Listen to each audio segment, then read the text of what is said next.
peļņu, ja, nu, kaut kā varbūt ir vērts dalībniekiem padomāt, ja, jo mums sanāk tā kā ārot vidusskola, ja, pareizi nosauc. Kā jūs uz skolu nosaukums? Internāta vidusskola, ja.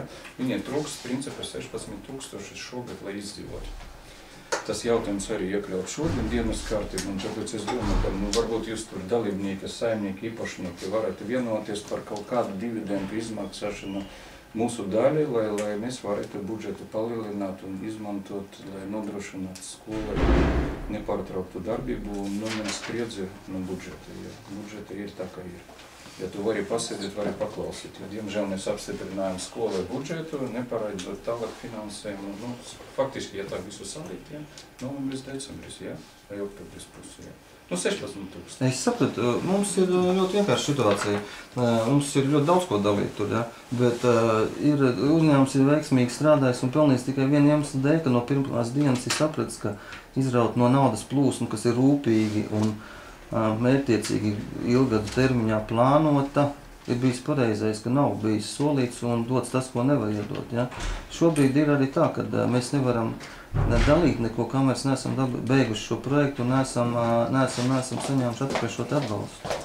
Jo mēs, ja tagad mēs iztērēsim naudu un pēc tam mums vajadzēs iet aizņemties, lai varētu pabeigt projektu, tas ir aplami. Ja, tad varbūt jūs varat pieņemt, ka dalībnieki daļu peļņu nesadalīt, vēst pie atgriešanas. Mums tieši tāds ir projektā arī ieliks, es nezinu, vai jūs iepazīstināja vai ne. Mums tieši tā arī par jautājums par peļņas sadali ir tā arī skaidri un gaiši ierakstīts, ka atlikt, bet šogad atlikt, vienkārši tagad nelem, bet atlikt pēc Eiropas naudas saņemšanas, jo tad ir tā nauda un tad viņi var dalīt. Reāli, kad tad varbūt tas septembrī?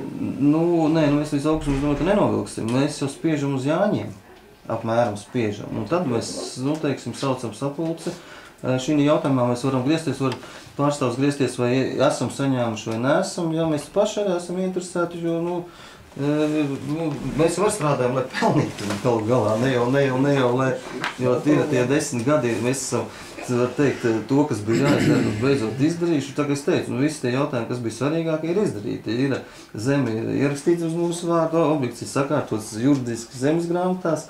Mēs varam pilntiesīgi tagad savā īpašumā attīstīt par to daļu, ko mēs varam atļauties. Un, protams, arī atbilstoši šobrīd ņemt ārā dividendēs. Tad, principā, mēs protokolu varam ierakstīt pie tā jautājuma atgriezties augusta 13. Tur pat protokolu viņš ir projektā ielikts iekšā un iesniegts ir pašvaldībā šis projekts.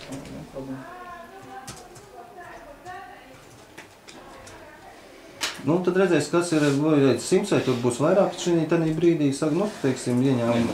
Jo tik cik var sadalīt, jo dalīt to, ko tu nevar izmaksāt, nav jau vērts. Mēs varam sadalīt un uzreiz nākošā dienā iet uz bankrotu, ja? Mākslas izdarīt.